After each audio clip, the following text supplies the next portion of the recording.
Soon, the reactor buildings were an established feature of the surrounding countryside, and the civil engineering effort began to turn from these to the auxiliary buildings and other works on the site.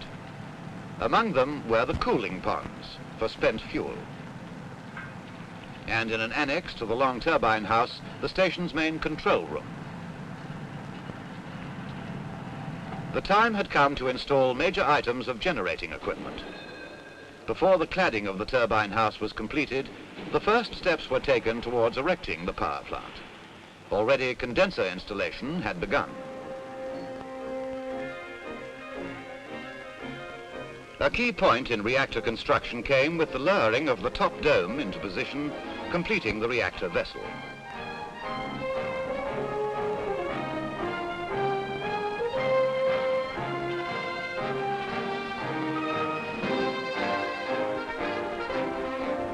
The 6 openings in the top dome are the outlets for the hot gases passing through the reactor. Each outlet, of course, to be connected to one steam-raising unit.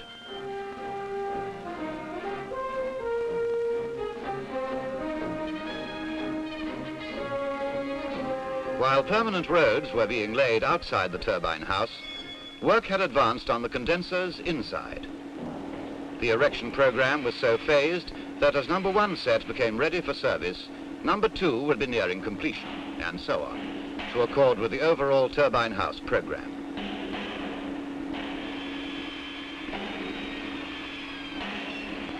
These main set condensers of the twin shell type were fabricated at the English Electric Works at Netherton.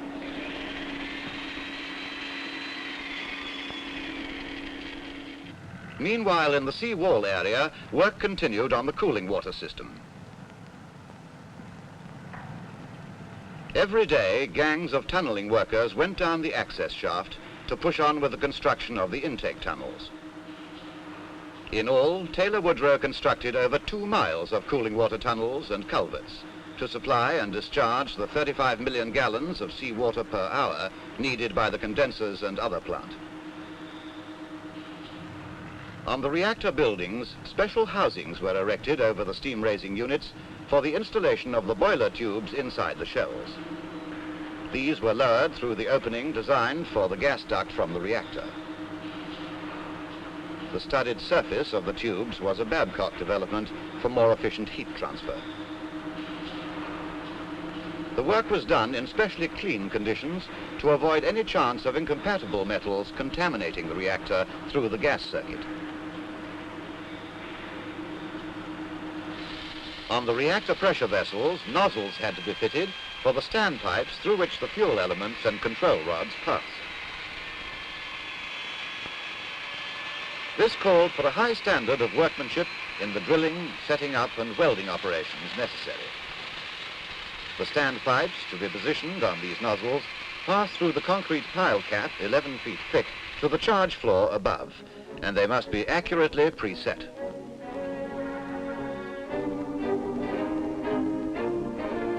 At the foot of each reactor building, the blower houses contain the blowers and motors, circulating the stream of coolant gas through the reactors and steam-raising units. These blowers are of the axial flow type, enclosed in a pressure vessel and connected to ducting 6.5 feet in diameter. To absorb thermal expansion, 3 hinged bellows joints are fitted in each duct run. The weight of a duct run and its joints, as much as 40 tons, is carried on flexible supports. A flywheel coupling connects the blower to a variable frequency main drive motor. This adjusts the speed of the gas flow in accordance with the heat output of the reactor. Also coupled to the main drive shaft is an auxiliary DC motor working automatically from a diesel generator and battery if the supply to the main motors should fail. A circulating lubrication system was installed to serve the 3 blower sets in each blower house, and the equipment includes a complete instrument and control system, here being checked before going into service. The DC supply for the auxiliary motors comes from the diesel house, where coupled DC and AC generators are driven by 5 1,050 horsepower diesel engines with remote control automatic starting.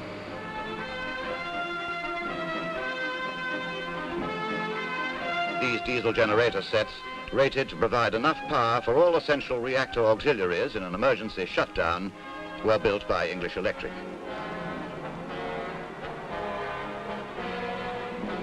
While the diesel plant was still under test, the graphite core of the reactor was installed.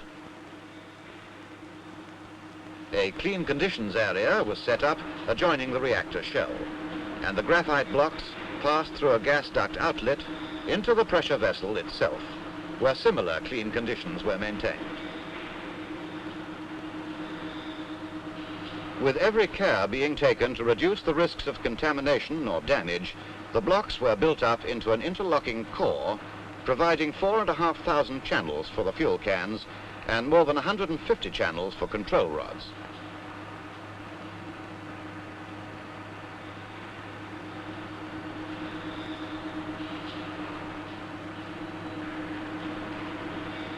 For each reactor, 2,500 tons of graphite blocks were laid to construct a core 49 feet in diameter and 25 feet high.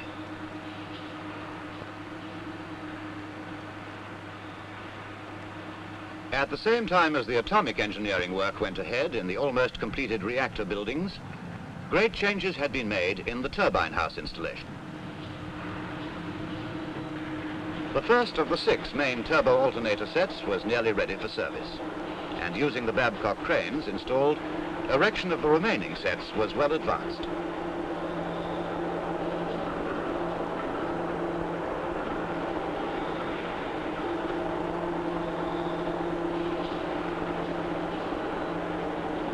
Each turbine has 1 high pressure and 2 double flow low pressure cylinders, driving an alternator of 93.5 megawatts output. And each low pressure cylinder exhausts to its own condenser, now connected to the cooling water system.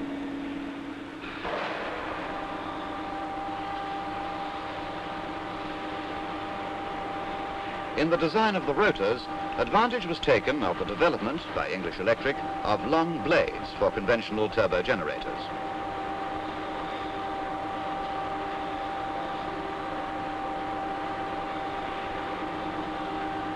This rotor was being fitted on number 3 set.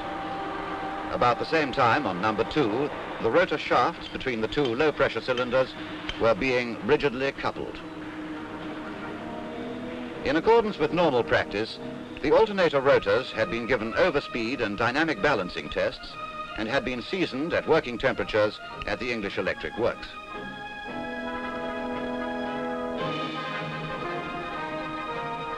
Hydrogen flows through gas ducts to circulate through the stator and over the rotor for cooling. 3 variable speed turbo alternators, one of them a standby, provide power for the gas circulators. These sets have turbines of the 2-cylinder impulse type. The air-cooled 33 megawatt alternators generate at a frequency varying from 12.5 to 50 cycles per second. Adjusting the alignment of their couplings was one of the many precision jobs involved in the erection of the generating plant.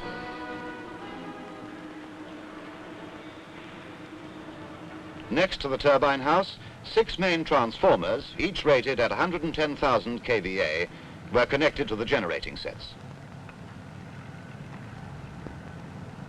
The cooling ponds for each reactor were now ready. They'd receive spent fuel elements for storage under 20 feet of water until they can safely be removed for processing. Building works and installation had almost reached their end. Reactor construction was finished, and above the reactors, the charge floor gives access to the shield plugs, sealing each standpipe leading up through the biological shield. To prepare a standpipe for the fueling operation, a pressurized machine is placed immediately over it. This machine holds a long charge chute and stands over 50 feet high. Sealed to the standpipe, it maintains the gas pressure, removes the shield plug, and lowers the charge chute into the core, all by remote control from an operations room nearby, where all the preparation and fueling operations are monitored and controlled. From his panel, the operator again seals off the standpipe when the charge chute has been inserted. The whole preparation machine is then lifted and moved away to make room for the actual fueling machine.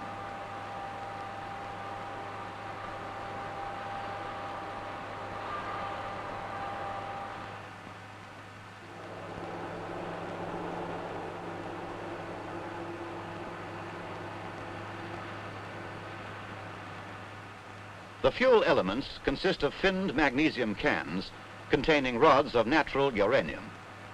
The design of the cans for efficient heat transfer was an advanced development by the group.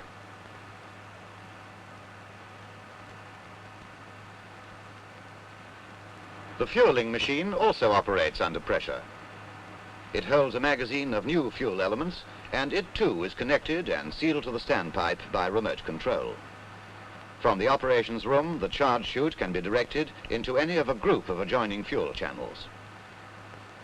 Spent elements are extracted and new elements inserted at the touch of a switch, while the reactor remains fully operational. Now the civil engineering work had come to an end, and the finished buildings all round the site came into use. Among these were the buildings of the administration block near the turbine house, and the cooling water pump house at the landward end of the tunnels from the intake caisson. This plant is complete with band screen machinery for removing any solid matter that has passed through the intake screens.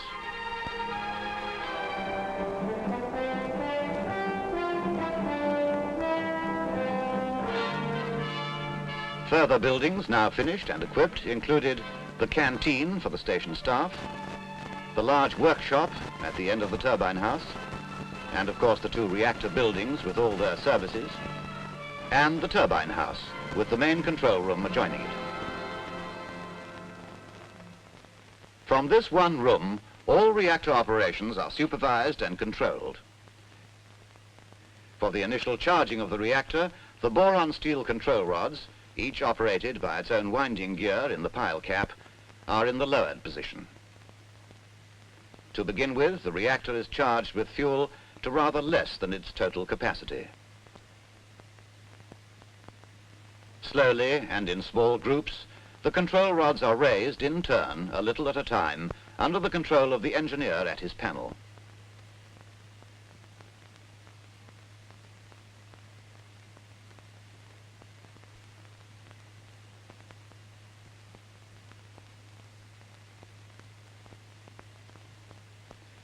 Instruments fully record the increasing temperatures, the neutron flow, and the changing conditions in the reactor as the operation continues.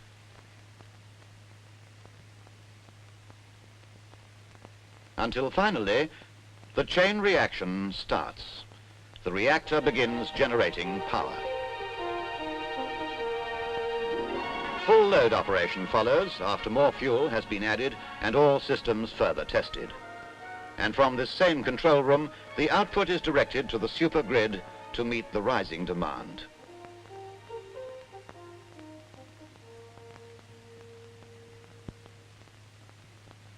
The reactor engineers have direct and instant control over their nuclear, steam, and electrical systems. The design of the reactors is inherently safe, and operating safety is assured by numerous protective devices and systems of visual and audible indication of faults. Among these is the equipment that detects failure in the fuel cans, scanning each fuel channel in turn every half hour and measuring the radioactivity. In the event of an emergency, the control rods will immediately drop, safely shutting down the reactor. The comprehensive safety and control systems required the use of hundreds of miles of wiring, linking all operational parts of the station to the control room.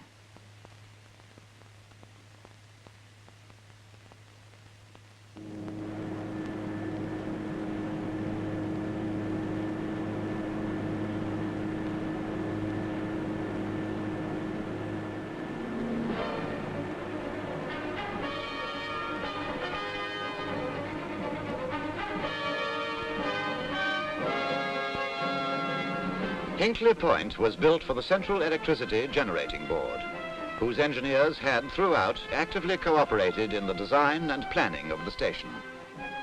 It was built for the sole purpose of the public supply of electricity, to help meet Britain's ever-increasing demand, a demand that doubles every 10 years.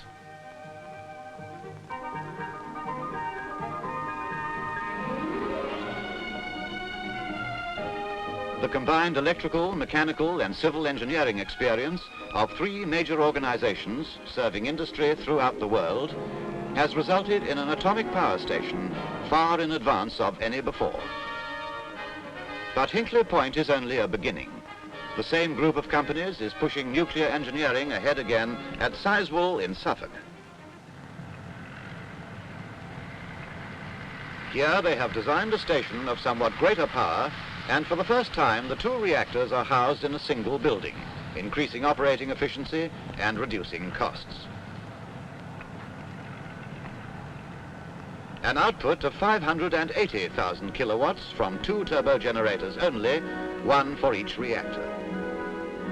Another unusual feature is that the main switchgear is protected from the weather in a fully enclosed switchgear building.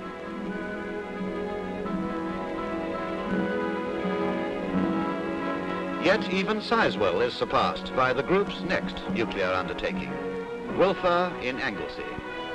2 reactors in concrete pressure vessels will produce well over 1 million kilowatts, making English Electric, Babcock and Wilcox and Taylor Woodrow leaders in nuclear power engineering.